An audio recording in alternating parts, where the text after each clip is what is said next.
Hope I'm audible to all. Yes. Hakuna Matata, what a wonderful phrase. Hakuna Matata, ain't no passing craze. It means no worries for the rest of your days. It's a problem-free philosophy. Hakuna Matata, Hakuna Matata. Yeah, it's a motto. Don't worry, I haven't gone crazy. This is not just my own problem. Almost all of us, the 90s kids, grew up humming this song and gets overexcited when we talk about this. Good evening, fellow Toastmasters and distinguished guests. Hakuna Matata was one of the most popular phrases that we used during our school days. The phrase brings with itself a lot of vivid and colorful memories from my childhood. Hakuna Matata is a phrase from Swahili, a language spoken in the southeastern parts of Africa. It roughly translates to no worries. This phrase has been popularized by its use in the movie The Lion King. In the movie, the characters Timon and Pumbaa says this to our hero Simba so that he forgets his troubled past and lives in the present without any worries. On the day of a very difficult examination, we used to say this to each other. When someone gets scolded by the teacher, we used to say to him or her, Hakuna Matata. We didn't have anything except exams or homeworks to worry about. It was the perfect motto for a perfect childhood. I'm one among those who watch their favorite movies for more than once, again and again, in fact. So it was in 2009, I was watching this movie for the third or fourth time. I was listening to the song with the same passion and excitement I had as when I was a kid. But when I listened to Timon and Pumbaa raving about having no worries at all for the rest of the life, it did seem a bit weird. Having no worries at all in life will be like our earth without any friction. Well, we all know we need friction to move around. Without friction, there won't be any proper movement. We'll have to crash our vehicles to a stop. But when friction is too much, it immobilizes us. Isn't that the same applicable to worries?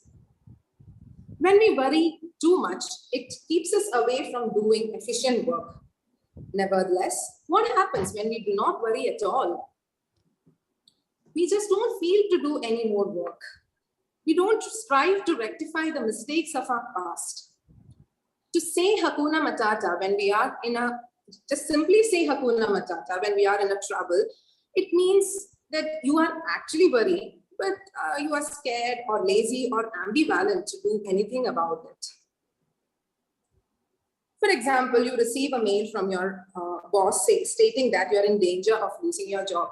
Would you reply Hakuna Matata? I certainly hope you do not.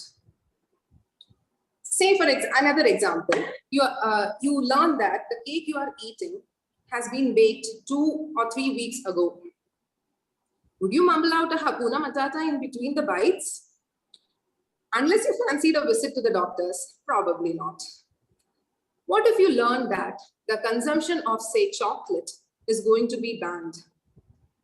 Would you shrug and say Hakuna Matata? No, definitely no. Of course, in life, there are situations where having some or more worries is quite the natural reaction. Actually, it can be a bit helpful too. Take, for example, you apply for a job and you're not offered the position. We can simply say, no worries, which actually means you're worried, but you don't want to address your concerns. Or you can ask the employer for feedback and make yourself a better candidate for such positions in the future. For another example, you're at odds with your best friend due to an argument. You can brush it off with a nonchalant no worries, or you could make efforts to repair the relationship and probably end up happier. So, when we worry too much also there are negatives, isn't it? We can also say that worrying too much can be just as bad, if not worse, than not worrying at all. Sometimes we find ourselves needlessly mulling over little details that shouldn't merit at a second thought. It was around the same time in 2009, the Bollywood movie Three Idiots released. In the movie, the hero says all is well whenever they are faced with some trouble. When his friend asks if this will solve their problem, he says no, but it will give us the willpower to solve the problem. This suited me well enough. Finally, this is exactly what Hakuna Matata should really imply. There are some problems or certain issues in our life that are not in our hands to bring about a change or to rectify. In such situations, we can say to ourselves, Hakuna Matata. It not only gives us the strength to face our life as it is, but also helps us to maintain a serene and cheerful mood throughout. Confused are we? So is it really Hakuna Matata always? I would like to suggest that when we apply this phrase to our lives, we could substitute it with Mizani, which according to Google Translator is the Swahili word for balance.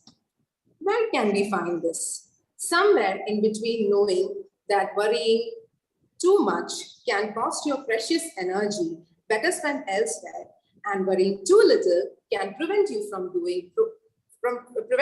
proactively solving your problems, lies the key to the suitcase containing our Mizani, aka balance. Is there something you can do about the problems you're facing today? If yes, go for Mizani. If no, well, it's Hakuna Matata then. Over to you, Toastmaster of the Day.